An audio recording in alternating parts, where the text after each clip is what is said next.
Hey guys, and welcome to free lesson number 1 out of 3 for my new drawing course. So this one's all about loosening up, because people always ask me how they can loosen up their work because they feel it's too rigid. So there's normally 2 reasons why your work's stiff, and the first one is a lack of knowledge or confidence in what you're drawing. The other one is getting too caught up in the details. So let's start with the confidence. When you're unsure of what you're drawing, you'll tend to either put down, short scratchy lines, or work on each piece in tiny stages, drawing a couple of millimeters, looking up, check in, drawing another couple of millimeters, stuff like that. So this means the drawing doesn't have any flow to it, and it's very sort of stop-start energy, and the fourth line that you've drawn doesn't really correspond to the first line. As you're not thinking of it as a complete shape, you're kind of just thinking of it as little sections. So what you want to do is look at it in terms of bigger stages, bigger sections. So this lady on the left of me, if I were to draw, you don't want to draw it like this, and then do that, and then check that, come back, check that, come back, check that, goes down there, that's there, and then we get to the knee, and then maybe we'll do that, because that is just it's very solid, and it's just very choppy, and it's not got a fluidity to it. So instead of that, you want to look at it and just draw it in sort of one fell swoop. And that just has a lot more fluidity to it, and it's a lot more gestural and loose because you're not too worried about certain things, you're just looking at the whole shape. So that is obviously easier said than done. So what I want to show you guys, I'll just do it here on the iPad. Instead of looking at something and looking here and drawing that section, then checking this bit, drawing that section, checking that bit, drawing that, you're only taking in these sections at a time. Instead of doing that, try and look at the whole thing so we just focus on the jeans at the minute, but try and look at it as a whole shape, as a whole section. So it looks something like this.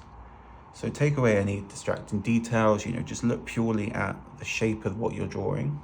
So when you sort of block out everything that's unnecessary and you see, that is the shape of the jeans, then you can just go, and it's basically that contour line thing of like seeing something in a silhouette and just having the line do the outside. So you then just sort of fill in what you see.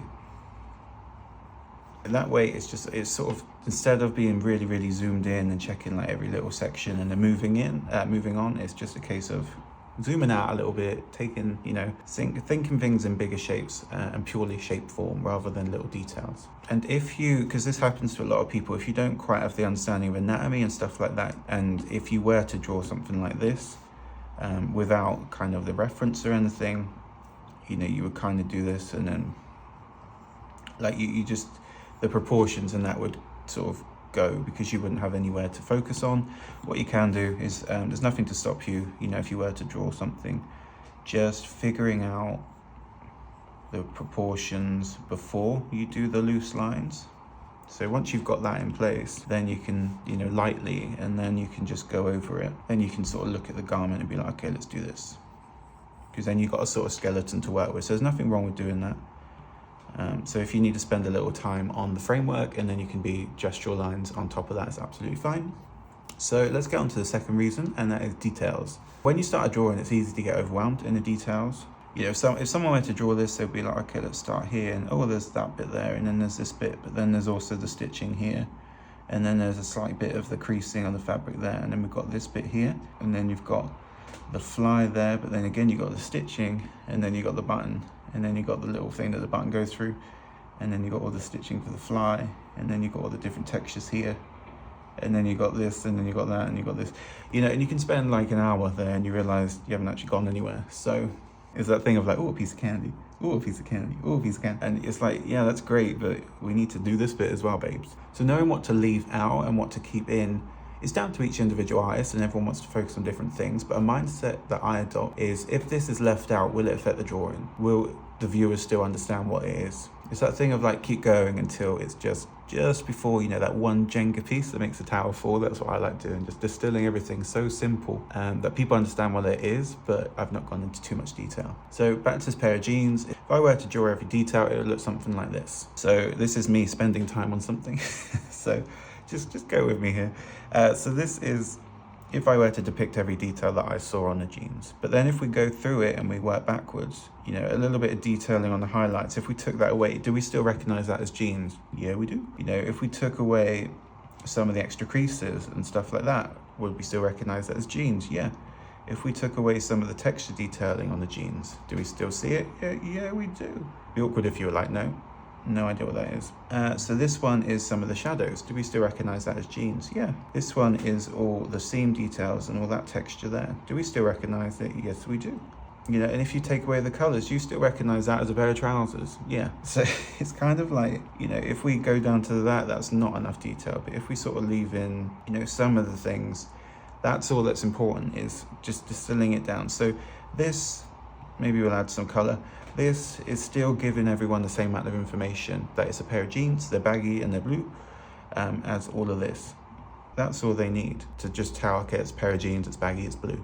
So if I spent another 20 minutes on it, whilst it might make the drawing look a little bit neater or a bit, you know, more detailed, it's not giving the viewer any more information. So it's just about choosing how to spend your time if you want to draw loosely. And you've got to remember that as a fashion illustrator, we're not designers. Like, seamstresses aren't receiving our drawings for the most part, creating something from it. So a fashion illustrator's job is to respond to a garment in a creative way, like a creative and artistic way. So it's not to sell the garment. So you're allowed to pick and choose what to depict, and you don't have to be tied to the reference image. You know, so I just like looking at it and thinking, okay, if I did spend another 20 minutes on this, would it make a difference? Probably not. So that's done. So that's how I would draw, or recommend drawing loosely. So all you want to do is zoom out and focus more on all the details, all the shape, not the details, chatting shit. So we go like this.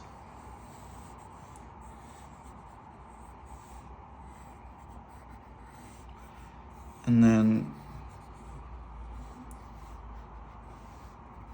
you know, that's enough to see what's a pair of trousers and stuff. And then instead of getting too caught up on the details, just pick and choose what the important details are to depict. And then that's it. So that's all you really need to do, is just double check what kind of, it's going to take a bit of time, like it's not something that just happens automatically, but just look at something when you're drawing it. You know, if I did this and this and this and this and this, you know, and all of this detailing, does it make a difference? If not, don't do it. And instead of looking at it like this and then focusing on that, just zoom out, look at the shape, and then just try and capture it, you know, in one sort of swoop. So that's my advice for drawing loosely. This is the free lesson number 1 from a new drawing course, which is launching 4th of October. So I'm taking I ran an illustration course for the last 2 years, and it was really, really well received. And I've taken all the advice and feedback from that and put it into this new course. So half of the course is going to be about improving your drawing skills, and then the other half is going to be about elevating your illustration. So in the same week, we're going to go over how to draw hands and feet and faces, but then we're also going to go over how color can affect your illustration and create expressions and emotions and things like that. So it's tackling fashion illustration in 2 different ways every week, so we can elevate your drawing skills and elevate your illustrations. So that opens next week. Free exercise number 2 comes out Monday, and that's about how to add emotion to a fashion illustration, because not everyone is a mannequin. So keep an eye out for that. Any questions, just let me know, and I'll see you guys in the next video. Bye.